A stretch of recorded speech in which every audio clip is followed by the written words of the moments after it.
அன்பு நேயர்களே, உங்களுக்கு எங்கள் அன்பின் வாழ்த்துக்கள். நாம் கடந்த நிகழ்ச்சியிலே மத்தேயு 4ஆம் அதிகாரம் 22ஆம் வசனம் வரை சிந்தித்தோம். ஞாபகம் இருக்கிறதா? இயேசு கிறிஸ்துவுக்கு வந்த சோதனைகளை குறித்தும், அவர் ஊழியத்தை துவங்கின இடத்தை குறித்தும், மேலும் அவர் தனக்கென்று சீடர்களை எங்கே எப்போது தெரிந்து கொண்டார் என்பதை குறித்தும் சிந்தித்தோம். இன்று நாம் மத்தேயு 4ஆம் அதிகாரம் 23ஆம் வசனம் முதல் 5ஆம் அதிகாரம் 2ஆம் வசனம் வரை சிந்திக்க இருக்கிறோம். அருமையானவர்களே, கடந்த நிகழ்ச்சியிலே நாம் இயேசு கிறிஸ்து கலிலேயா கடலோரத்தில் மீன்பிடிக்கும் பணியிலே ஈடுபட்டிருந்த 4 பேரை தனது சீடர்களாக வரும்படியாக அழைப்பு கொடுத்ததை சிந்தித்தோம். அவர்கள் யார் யார் என்றால், பேதுரு, அவனுடைய சகோதரனாகிய அந்திரேயா, மற்றும் யோவான், அவனுடைய சகோதரனாகிய யாக்கோபு, இவர்கள்தான். இன்று நாம் மத்தேயு 4ஆம் அதிகாரம் 23ஆம் வசனம் முதல் சிந்திப்போம். வாசிக்கிறேன். மத்தேயு 4ஆம் அதிகாரம் 23ஆம் வசனம். பின்பு இயேசு கலிலேயா எங்கும் சுற்றி நடந்து அவர்களுடைய ஜெப ஆலயங்களில் உபதேசித்து ராஜ்யத்தின் சுவிசேஷத்தை பிரசங்கித்து ஜனங்களுக்கு உண்டாயிருந்த சகல வியாதிகளையும் சகல நோய்களையும் நீக்கி சொஸ்தமாக்கினார். பிரியமானவர்களே, கவனித்தீர்களா? இங்கே இயேசு ஜெப ஆலயங்களிலே பிரசங்கிக்கிறார். எதை பிரசங்கிக்கிறார்? ராஜ்யத்தின் சுவிசேஷத்தை பிரசங்கிக்கிறார். ராஜ்யத்தை குறித்த நற்செய்தி என்ன? கிறிஸ்து என்னும் அந்த ராஜாவின் மூலமாக அந்த ராஜ்யம் மிக அருகாமையிலே இருக்கிறது. அவரை அவர்கள் ஏற்றுக்கொள்ள வேண்டியதுதான். அது மட்டுமல்ல, அவர்களுடைய சரீர வியாதிகளையும் அவர் குணமாக்குகிறார். அருமையானவர்களே, ஆண்டவராய் இயேசு கிறிஸ்துவின் காலத்திலே ஆயிரக்கணக்கான மக்கள் அவரால் குணமாக்கப்பட்டிருப்பார்கள். இதை நாம் அறிந்து கொள்ள வேண்டும் என்பதற்காகத்தான் குறிப்பாக மத்தேயு அதை குறித்து எழுதியிருக்கிறார். அங்கே எழுதப்பட்டிருக்கிற வார்த்தைகளை நீங்கள் கவனித்து பார்ப்பீர்கள் என்றால், ஏதோ அங்கொன்று இங்கொன்றுமாக ஒரு சிலர் மட்டுமல்ல, ஆயிரக்கணக்கான மக்கள் குணமாக்கப்பட்டிருக்க வேண்டும். அருமையான சகோதரனை சகோதரியே, இவ்வாறு அவர் குணமாக்குவது உண்மையாயிருந்தபடினாலேதான் அவர் குணமாக்குவதை குறித்து இயேசுவுக்கு எதிர்த்து நின்றவர்கள் எந்த கேள்வியும் கேட்கவில்லை. ஏனென்றால் அவர் சுகமாக்கிய அநேகர் அவர்களை சுற்றி நடமாடிக்கொண்டுதான் இருந்தார்கள். வசனம் 24 பாருங்கள். அவருடைய கீர்த்தி சீரியா எங்கும் பிரசித்தமாயிற்று. அப்பொழுது பலவித வியாதிகளையும் வேதனைகளையும் அடைந்திருந்த சகல பிணியாளிகளையும் பிசாசு பிடித்தவர்களையும் சந்திர ரோகிகளையும் திமிர்வாதக்காரரையும் அவரிடத்தில் கொண்டு வந்தார்கள். அவர்களை சொஸ்தமாக்கினார். கவனித்தீர்களா? எத்தனை ஏராளமான மக்கள் அவரிடத்திலே வந்து சுகம் பெற்றிருக்கிறார்கள். மத்தேயு 4ஆம் அதிகாரம் 25ஆம் வசனம். கலிலேயாவிலும் தெக்கப்போலியிலும் எருசலேமிலும் யூதேயாவிலும் யோர்தானுக்கு அப்புறத்திலும் இருந்து திரளான ஜனங்கள் வந்து அவருக்கு பின் சென்றார்கள். தெக்கப்போலி கலிலேயாவின் தென்கிழக்கு பகுதியிலே 10 பட்டணங்கள் அடங்கிய ஒரு மாவட்டம். இது யோர்தான் நதிக்கு கிழக்கு பக்கத்தில் இருக்கிறது. இங்குள்ள மக்கள் மட்டுமல்ல, எருசலேமிலிருந்தும் யூதேயாவிலிருந்தும், அதாவது பாலஸ்தீனாவின் தென் பகுதியிலிருந்தும் யோர்தான் நதிக்கு அப்புறத்திலிருந்தும் அநேகர் இயேசுவை பின் செல்லும்படியாய் வந்தார்கள். இப்பொழுது இயேசு பாலஸ்தீனாவின் வடக்கு பகுதியிலே ஊழியத்தை செய்து கொண்டிருக்கிறார். இப்பொழுது நாம் மத்தேயு எழுதின சுவிசேஷத்தை கற்றுக்கொண்டிருக்கிறோம். இயேசு கிறிஸ்துவனுடைய வாழ்க்கையிலே இதற்கு அடுத்து என்ன நடந்தது என்ற காரியத்தை மத்தேயு எழுதவில்லை என்பதை நாம் மனதிலே வைத்திருக்க வேண்டும். இயேசு கிறிஸ்துவை ராஜாவாக காண்பிக்க விரும்புகிறார். ராஜாவை வெளியே கொண்டு வந்து இஸ்ரவேல் தேசம் தனக்குரியது என்பதை அவ்வாறு அவர் கூறுகிறார். மத்தேயு சுவிசேஷத்தை நாம் கற்றுக்கொள்ளும் பொழுது எதற்கடுத்தது எதை அவர் சொல்லுகிறார் என்பதை நாம் கவனிக்கவில்லை என்றால், மத்தேயு என்ன நோக்கத்தோடு இந்த சுவிசேஷத்தை எழுதினார் என்பதை நாம் அறிந்து கொள்ள முடியாது. சரி, இப்பொழுது நாம் 5ஆம் அதிகாரத்திற்குள்ளே கடந்து செல்கிறோம். இங்கே மலை பிரசங்கத்தை பார்க்கிறோம். மலை பிரசங்கமானது உறவுகளை குறித்து நமக்கு சொல்லிக் கொடுக்கிறது. இயேசு கூறும் ராஜ்யத்தின் அங்கத்தினர்கள் தங்களுடைய வாழ்க்கையிலே எப்படி இருப்பார்கள், மற்றவர்களோடும் எப்படி உறவு கொள்வார்கள், சட்டத்திட்டங்களுக்கு எப்படி கீழ்ப்படிவார்கள் என்பதை இந்த செய்தியிலே நாம் அறிந்து கொள்ளலாம். மலைப்பிரசங்கத்திலே காணப்படுகிற ஒவ்வொரு அதிகாரத்தையும் தனித்தனியாக நாம் பார்க்க போகிறோம். இருந்தாலும் அதற்கு முன்னர் நாம் மொத்தமாக எல்லாவற்றையும் சேர்த்து கற்றுக்கொள்வது நமக்கு பிரயோஜனமாக இருக்கும். இயேசு கிறிஸ்து 4 முக்கியமான செய்திகளை கொடுத்தார் என்று சொல்லலாம். அவற்றிலே 3ஐ மத்தேயு எழுதி வைத்திருக்கிறார். முதலாவதாக மத்தேயு 5, 6, 7ஆம் அதிகாரங்களிலே பார்க்கிறோம். இது மலை பிரசங்கம் என்றே அழைக்கப்படுகிறது. இரண்டாவதாக அநேகருக்கு புரியாத விதமாய் சொல்லப்பட்ட பல ஓமைகள் அடங்கிய செய்தி. இதை 13ஆம் அதிகாரத்திலே பார்க்கிறோம். அடுத்ததாக ஒலிவ மலையிலே அவர் பேசிய செய்தி, இதை மத்தேயு 24ஆம் அதிகாரம் 25ஆம் அதிகாரங்களிலே நாம் பார்க்கிறோம். இந்த மலை பிரசங்கம் இந்த ராஜாவின் ஒரு முக்கிய அறிக்கை என்று சொல்லலாம். இயேசு கிறிஸ்து நிராகரிக்கப்பட்ட பிறகு எப்படி தேவனுடைய பரலோக ராஜ்யம் கடந்து செல்லும் என்பதை விவரிப்பதுதான் மத்தேயு 13ஆம் அதிகாரத்திலே சொல்லப்பட்டிருக்கிறது. ஒலிவ மலையிலே அவர் பேசிய செய்தியை 24, 25ஆம் அதிகாரங்களிலே பார்க்கிறோம். இது எதிர்காலத்தை குறித்தது. நான்காவதாக இயேசு மற்றொரு செய்தி தொகுப்பையும் கொடுத்தார். இதை யோவான் எழுதின சுவிசேஷத்திலே நாம் பார்க்கலாம். அங்கே அநேக புதிய சத்தியங்கள் சொல்லப்படுகிறது. கிறிஸ்துவின் மரணம், தொடர்ந்து அவருடைய உயிர்த்தெழுதல், பரத்துக்கேறுதல், நமக்காக பரிந்து பேசுதல் ஆகியவை தொடர்பான காரியங்கள் சொல்லப்பட்டிருக்கிறது. இந்த நான்காவது செய்தியோடு தான் நம்மிலே அநேகர் மிக நெருக்கமான தொடர்புடையவர்களாக இருக்கிறோம். மத்தேயு 5, 6, 7ஆம் அதிகாரங்களிலே மலை பிரசங்கம் காணப்பட்டாலும் மற்ற சுவிசேஷங்களிலே இந்த செய்திகள் ஆங்காங்கே காணப்படுகிறது. இயேசு கிறிஸ்து பல முறை இதே சத்தியங்களை பகிர்ந்து கொடுத்திருக்க வேண்டும். இந்த மலை பிரசங்கத்தின் ஒரு பகுதியைத்தான் லூக்கா எழுதின சுவிசேஷத்திலே எழுதியிருக்கிறார். ஆனால் இது வேறு ஒரு சூழ்நிலையிலே கொடுத்த செய்தி போல அவர் அதை எழுதியிருக்கிறார். மத்தேயு கொடுத்திருக்கும் செய்தியும் கூட மலை பிரசங்கத்தின் ஒரு பகுதியாகத்தான் இருக்க வேண்டும். இங்கே இருப்பதை காட்டிலும் இன்னும் எத்தனையோ காரியங்களை குறித்து இயேசு கிறிஸ்து பேசியிருக்க வேண்டும். இன்று நாம் கற்றுக்கொண்டு அறிந்து கொள்ளும்படியாக இவை நமக்கு கொடுக்கப்பட்டிருக்கிறது. வேதத்தை குறித்து வியாக்கியானம் செய்யும் சிலர் இந்த மலை பிரசங்கம்தான் நற்செய்தி என்று சொல்கிறார்கள். வேத புத்தகத்திலே இதுதான் மிக முக்கியமான பகுதி என்று சொல்கிறார்கள். சிலர் மத்தேயு 7ஆம் அதிகாரம் 12ஆம் வசனம்தான் மிக முக்கியமானது, அது ஒன்றே முழு வேதத்திலேயும் நமக்கு போதும் என்று சொல்கிறார்கள். இந்த வசனம் என்ன சொல்கிறது தெரியுமா? மனுஷர் உங்களுக்கு எவைகளை செய்ய விரும்புகிறீர்களோ அவைகளை நீங்களும் அவர்களுக்கு செய்யுங்கள். இதுவே நியாயப்பிரமாணமும் தீர்க்க தரிசனங்களுமாம். மலைப்பிரசங்கமே சமயம் என்று நினைக்கிறவர்களும் உண்டு. அருமையான சகோதரனை சகோதரியே, அப்படி மலைப்பிரசங்கம்தான் முக்கியம் என்று சொல்கிறதா இருந்தாலும் நீங்கள் அதிலே சொல்லப்பட்டிருக்கிறபடி வாழ்கிறீர்களா என்பதுதான் முக்கியமான கேள்வி. ஆனால் அருமையான சகோதரனை சகோதரியே, மலைப்பிரசங்கத்திலே நற்செய்தி சொல்லப்படவில்லை என்பதை அறிந்து கொள்ள வேண்டும். உதாரணமாக, இயேசு கிறிஸ்துவின் மரணத்தை குறித்தோ உயிர்த்தெழுதலை குறித்தோ அங்கே சொல்லப்படவில்லை. அப்போஸ்தலனாகிய பரிசுத்த பவுல் கொரிந்து சபையாருக்கு சுவிசேஷத்தை குறித்து சொல்லும் பொழுது என்ன சொல்கிறார்? 1 கொரிந்தியர் 15ஆம் அதிகாரம் 1ஆம் வசனமும் 3ஆம் 4ஆம் வசனங்களையும் வாசிக்கிறேன். சகோதரரே, நான் உங்களுக்கு பிரசங்கித்த சுவிசேஷத்தை மறுபடியும் உங்களுக்கு தெரியப்படுத்துகிறேன் என்று ஆரம்பிக்கிறார். 3ஆம் 4ஆம் வசனங்களிலே, நான் அடைந்ததும் உங்களுக்கு பிரதானமாக ஒப்புவித்ததும் என்னவென்றால், கிறிஸ்துவானவர் வேத வாக்கியங்களின்படி நமது பாவங்களுக்காக மரித்து அடக்கம் பண்ணப்பட்டு வேத வாக்கியங்களின்படி 3ஆம் நாளில் உயிர்த்தெழுந்து என்று வாசிக்கிறோம். அப்படி என்றால் மலை பிரசங்கத்திலே சுவிசேஷம் சொல்லப்படவில்லை. சிலர் ஒருவேளை நான் மலை பிரசங்கத்தின்படி வாழுகிறேன் என்று சொல்வார்கள் என்றால், ஒரு மனிதன் உண்மை உள்ளவனாக மலை பிரசங்கத்தை வாசிப்பான் என்றாலே அவன் அதன்படி வாழவில்லை என்பதை அவன் அறிந்து கொள்ளுவான். அருமையான சகோதரனை சகோதரியே, மலை பிரசங்கம்தான் தேவனுடைய எதிர்பார்ப்பு என்றால் அதை நிறைவேற்ற முடியாதவர்களாய் நீங்கள் இருப்பீர்கள் என்றால் நீங்கள் என்ன செய்ய போகிறீர்கள்? உங்களுக்கு இரக்கம் காட்டும் ஒரு இரட்சகர் உண்டா? கிருபையினாலே நம்மை தேடி வந்து அவரை விசுவாசிக்கிற ஒவ்வொருவரையும் ரட்சிக்கிற இயேசு கிறிஸ்துவை குறித்து உங்களுக்கு தெரியுமா? மற்றும் ஒரு கூட்ட மக்கள் இருக்கிறார்கள். இவர்கள் மலை பிரசங்கத்தை கருத்திலேயே எடுத்துக்கொள்கிறதில்லை. மலை பிரசங்கத்தையே நாம் பயன்படுத்த முடியாது என்று அவர்கள் சொல்லுவார்கள். இன்னும் சிலர் இயேசு கிறிஸ்து கற்றுக் கொடுத்த ஜெபம் இன்று வாழும் நமக்கு அர்த்தம் இல்லாதது என்று சொல்வார்கள். அருமையான சகோதரனை சகோதரியே, கர்த்தர் கொடுத்த ஜெபம் இன்று வாழும் நமக்கு மிகுந்த அர்த்தமுள்ளதாய் இருக்கிறது. மலை பிரசங்கத்திலே சுவிசேஷம் இல்லை என்பது உண்மைதான். அது மட்டுமல்ல, ரட்சிக்கப்படாத ஒரு மனிதனுக்கு நீ வாழ வேண்டிய வாழ்க்கை தரம் இதுதான் என்று மலைப்பிரசங்கத்தை கொடுத்து அதன்படி வாழ்ந்தால் நீ ஒரு கிறிஸ்தவன் என்று கூறுவதும் மிக பரிதாபமானது.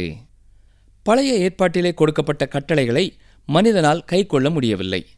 அப்படி இருக்கும் பொழுது மலைப்பிரசங்கத்தை அவனுடைய சொந்த பலத்தினாலே இந்த உலகத்திலே யார் காத்துக்கொள்ள முடியும்? ஏனென்றால் பழைய ஏற்பாட்டு கட்டளைகளை விட மிக உயர்வான ஒரு நிலையை மலைப்பிரசங்கம் நம்மிலே எதிர்பார்க்கிறது. மலைப்பிரசங்கத்திலே சொல்லப்பட்டிருக்கிற சத்தியங்களை பரிசுத்த ஆவியானவரின் பலத்தால் மட்டுமே ஒருவருடைய வாழ்க்கையிலே செயல்படுத்த முடியும். ரோமர் 8ஆம் அதிகாரம் 3ஆம் 4ஆம் வசனங்களை பாருங்கள்.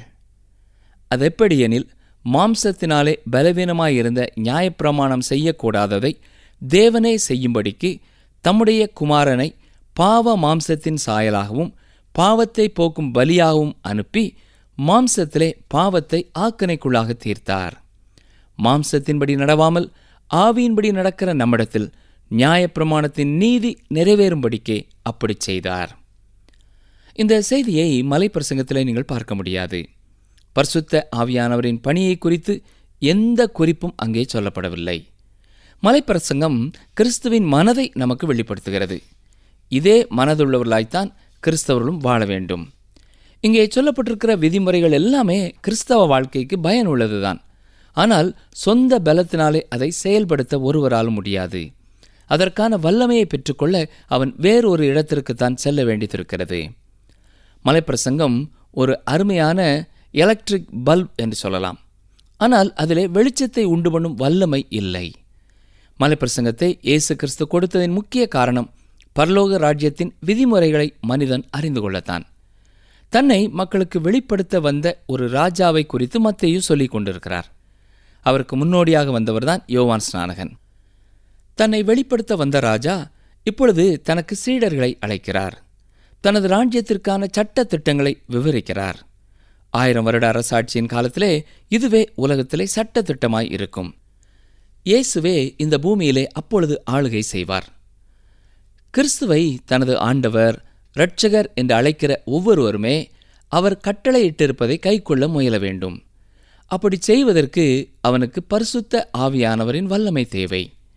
தேவனை அறியாத மக்கள் மேலே மலைப்பிரசங்கத்தை கட்டாயப்படுத்தி திணிக்க முடியாது. இயேசு கிறிஸ்துவின் கிருபை என்னும் நற்செய்தியே மனிதனை கிறிஸ்துவுக்கு கீழ்ப்படிய செய்யும். அருமையான சகோதரனை சகோதரியே, மக்களுடைய இருதயங்களிலே உணர்வை உண்டு பண்ணுவதற்காக மலைப்பிரசங்கத்தை பிரசங்கிக்க வேண்டியது இருக்கிறது. மனிதன் பாவம் செய்தவனாய் இருக்கிறான் என்பதை அவனுக்கு காட்டுவதற்கும், உலகத்திலே ஒருவருமே நீதிமான்கள் இல்லை என்பதை வெளிப்படுத்துவதற்கும், எல்லாருமே தேவனுடைய மகிமையை விட்டு குறைவானவர்களாய் காணப்படுகிறார்கள் என்பதை தெரியப்படுத்துவதற்குமே இது பிரசங்கிக்கப்பட வேண்டும்.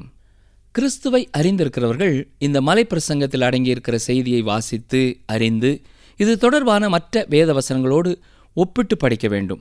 அப்படி செய்யும் பொழுது கிறிஸ்துவின் மனது இன்னும் தெளிவாக அவர்களுக்கு தெரியும். உதாரணமாக, கொலை செய்வதை குறித்தும் விபச்சாரம் செய்வதை குறித்தும் இங்கே கிறிஸ்து தனது விளக்கத்தை கொடுத்திருக்கிறார். பழைய ஏற்பாட்டில் உள்ள 2 கட்டளைகளை எடுத்து அதை இங்கே விளக்கி சொல்லியிருக்கிறார். யாத்திராமம் 20ஆம் அதிகாரம் 13-14 வசனங்களிலே கொலை செய்யாதிருப்பாயாக, விபசாரம் செய்யாதிருப்பாயாக என்று வாசிக்கிறோம்.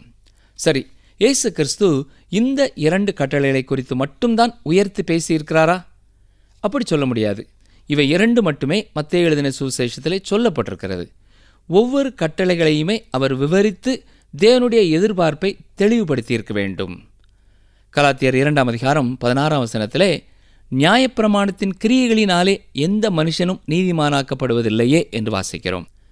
இந்த வசனத்தின்படி பார்த்தால் மலைப்பிரசங்கத்தினாலே ஒருவன் நீதிமானாக்கப்பட முடியாது என்பது தெளிவாகிறது.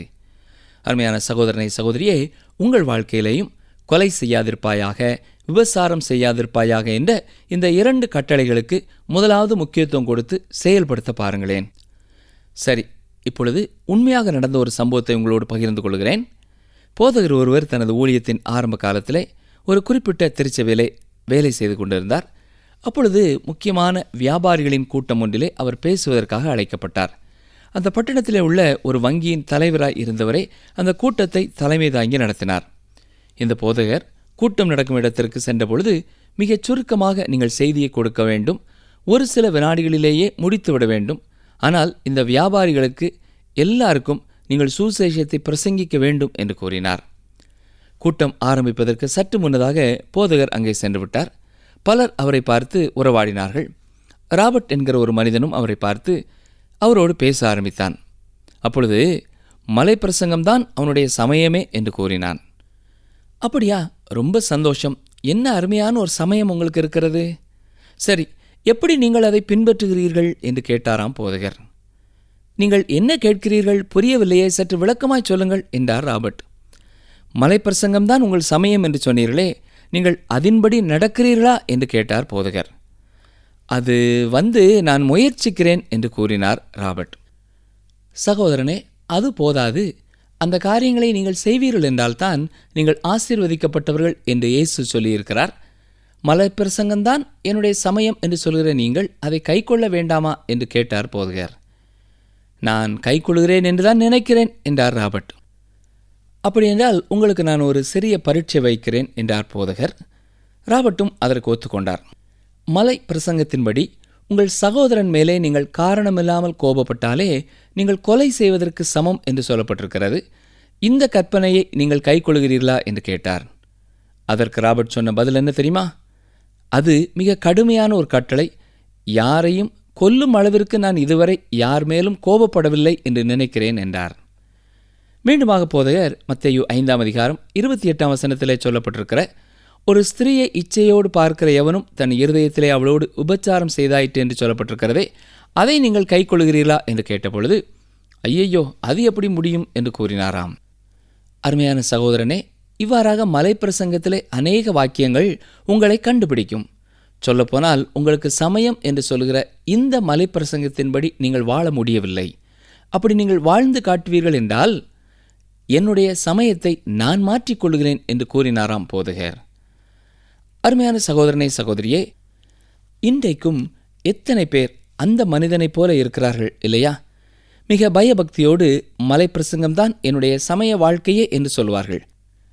ஆனால் அவர்கள் நினைப்பதெல்லாம் இது மிக அருமையான சத்தியங்கள் அடங்கிய பகுதி என்பதுதான். ஆனால் அவர்களுடைய வாழ்க்கையை எந்த விதத்திலேயும் அவர்கள் மாற்றி அமைக்கவில்லை. அந்த போதகரும் ராபர்ட்டை குறித்து பின்னாலே விசாரித்த பொழுது, ராபர்ட்டுக்கு 2 மனைவிகள் இருக்கிறார்கள் என்று கேள்விப்பட்டார். அதாவது ஒருவர் வீட்டிலேயும் மற்றும் ஒருவர் அலுவலகத்திலேயும் இருக்கிறார் என்று கேள்விப்பட்டார். அருமையான சகோதரனை, சகோதரியே, மலை பிரசங்கம்தான் உங்கள் சமய வாழ்க்கைக்கான முறை என்று நீங்கள் எண்ணுவீர்கள் என்றால் நீங்கள் அதை காத்துக்கொள்ள வேண்டும்.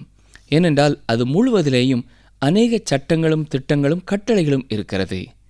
இந்த மலை பிரசங்கத்தை உண்மையாகவே நீங்கள் கவனிப்பீர்கள் என்றால் அதுவே உங்களுக்காக மரித்த இரட்சகராகிய இயேசுவண்டை உங்களை வழி நடத்திவிடும். மலைப்பிரசங்கம் நம் முன்னாலே மிகப்பெரிய மகத்துவமான விதிமுறைகளையும் உயர்வான நோக்கங்களையும் வகிக்கிறது. அதை நாம் அறிந்திருக்க வேண்டியது அவசியம். அது அனைத்துமே தேவனுடைய எதிர்பார்ப்பிற்கு நாம் எவ்வளவு குறைவுபட்டவர்களாய் இருக்கிறோம் என்பதையே நமக்கு காட்டுகிறது. மத்தேயு எழுதி வைத்திருக்கிற மலைப்பிரசங்கத்திலே அவர் செய்தியின் குறிப்புகளைத்தான் எடுத்திருக்கிறார். சரி, இதை 4 பகுதிகளாக நாம் பிரிக்கலாம். மத்தேயு 5 முதல் 16 வசனங்களிலே பரலோக ராஜ்யத்தின் புத்திரர் தங்களுடைய சொந்த இருதயத்திலே எப்படிப்பட்டவர்களாக இருக்கிறார்கள் என்பதை குறித்து சொல்கிறது. 5 17 முதல் 48 வரை ராஜ்யத்தின் சட்டங்கள் என்ன என்பதை காட்டுகிறது. மத்தேயு 6 தேவனுடைய ராஜ்யத்திற்கும் அதன் பிரஜைகளுக்கும் உள்ள உறவை குறித்து சொல்லப்பட்டிருக்கிறது. 7 பிறரோடு எப்படிப்பட்ட உறவுள்ளவர்களாய் வாழ வேண்டும் என்பதை குறித்து சொல்லப்பட்டிருக்கிறது. பாக்கியவான்களின் பட்டியலோடு கூட மத்தேயு 5 ஆரம்பமாகிறது. இவை எல்லாமே நம்முடைய உள்ளத்திலே இருக்க வேண்டிய எண்ணங்களை குறித்து சொல்கிறது. இந்த வேத பகுதி ஏன் மலைப்பிரசங்கம் என்று அழைக்கப்படுகிறது என்பதற்கான விளக்கத்தை முதல் வசனத்திலே பார்க்கிறோம். முதலாவது நாம் கவனிக்க வேண்டிய ஒரு குறிப்பு என்னவென்றால், பொதுமக்களுக்கு இயேசு கிறிஸ்து இந்த மலைப்பிரசங்கத்தை செய்யவில்லை. அவருடைய சீஷர்களுக்கே அதை அவர் பிரசங்கித்திருக்கிறார். ஏற்கனவே அவருடையவர்களுக்குத்தான் அதை அவர் பிரசங்கித்தார். பாருங்கள், மத்தேயு 5 முதல் 2 வசனங்கள். அவர் திரளான ஜனங்களைக் கண்டு மலையின் மேல் ஏறினார். அவர் உட்கார்ந்த பொழுது அவருடைய சீஷர்கள் அவரிடத்தில் வந்தார்கள்.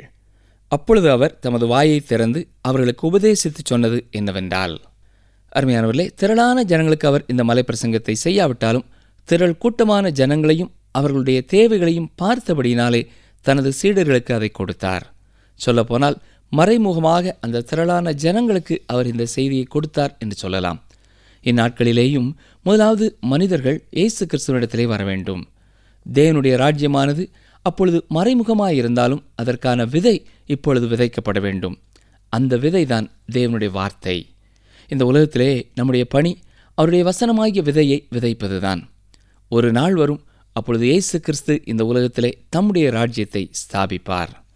வசனம் 3 பாருங்கள். ஆவியில் எளிமை உள்ளவர்கள் பாக்கியவான்கள், பரலோக ராஜ்யம் அவர்களுடையது. பரிசேயர்கள் சதுசேயர்களை குறித்து குறை கூறி தனது செய்தியை ஆரம்பிக்காமல் ஒரு விசுவாசிக்கு ஜீவன் அளிக்கக்கூடிய காரியங்களை கற்றுக் கொடுக்கிறார். பரிசேயர்களும் சதுசேயர்களும் நீதி என்பது வெளிப்பிரகாரமானது, சட்டங்களுக்கு கீழ்ப்படிவது என்று சொன்னால் அது வெளியே காணப்படுவது என்று சொன்னார்கள். ஆனால் இயேசு கிறிஸ்து இருதயத்தின் குணநலனின் விளைவே நீதி உள்ள நடக்கை என்பதை வெளிப்படுத்துகிறார். முதலாவது பாக்கியவான்களின் வரிசையை குறித்து நாம் சிந்திக்கப் போகிறோம். இயேசு கிறிஸ்துவின் நாட்களிலே இந்த பாக்கியவான்கள் என்ற வார்த்தை வலிமை மிகுந்த ஒரு வார்த்தை. பாக்கியவான்கள் என்று சொன்னால் தெய்வீக சந்தோஷமும் பூரண மகிழ்ச்சியும் உள்ளவர்கள் என்பது பொருள். நன்றாக கவனிங்கள். இந்த பாக்கியமானது வெளியே சுற்றி நடைபெறுகிற எந்த ஒரு காரியத்தையும் சார்ந்ததல்ல. தேவனை விசுவாசிப்பவர்களுக்கு அவரே கொடுக்கும் ஒரு சந்தோஷம் இது. இதை குறித்து தொடர்ந்து நாம் அடுத்த நிகழ்ச்சியிலே சிந்திப்போம். அருமையானவர்களே, பலமுறை நீங்கள் இந்த மலை பிரசங்கத்தை வாசித்திருந்தாலும் பலமுறை உங்களுடைய குற்றங்களைத்தான் அது சுட்டி காட்டியிருக்கும் என்பதிலே சந்தேகமில்லை. இந்த மலை பிரசங்கத்திலே சொல்லப்பட்டிருக்கிற சத்தியங்களை நம்முடைய வாழ்க்கையை கடைபிடிப்பதற்கு நாம் இயேசு கிறிஸ்துவை சொந்த இரட்சகராக ஏற்றுக்கொண்டவர்களாக, பரிசுத்த ஆவியின் வல்லமையை பெற்றவர்களாக இருக்க வேண்டியது அவசியம். இந்த வேத பகுதியை பலமுறை வாசித்து என்னால் இப்படி வாழ முடியவில்லையே என்று சொல்லி நீங்கள் கவலைப்பட்டிருப்பீர்கள் என்று சொன்னால், இன்றே ஆண்டவராய் இயேசு கிறிஸ்துவண்டை உங்களுடைய வாழ்க்கையை அர்ப்பணியுங்கள். உங்களுடைய பாவங்களை அறிக்கை செய்து உங்கள் பாவத்திற்காக அவர் மாண்டார் என்பதை விசுவாசித்து அவரை இரட்சகராக ஏற்றுக்கொள்ளுங்கள்.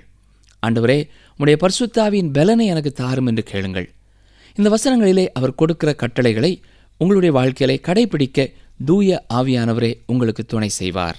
என்ன நேயர்களே, இந்த நிகழ்ச்சியின் செய்தி உங்கள் இருதயத்தில் கிரியை செய்திருக்குமே. மலை பிரசங்கம் தேவனுடைய எதிர்பார்ப்பில் நாம் எவ்வளவு குறைவுபட்டவர்கள் என்பதை நமக்கு காட்டுகிறது. மலை பிரசங்கத்தை உண்மையாகவே நாம் பின்பற்றினால் அதுவே நம்மை இரட்சகரிடத்தில் வழிநடத்தும் என்ற சத்தியங்களை கற்றுக்கொண்டோம்.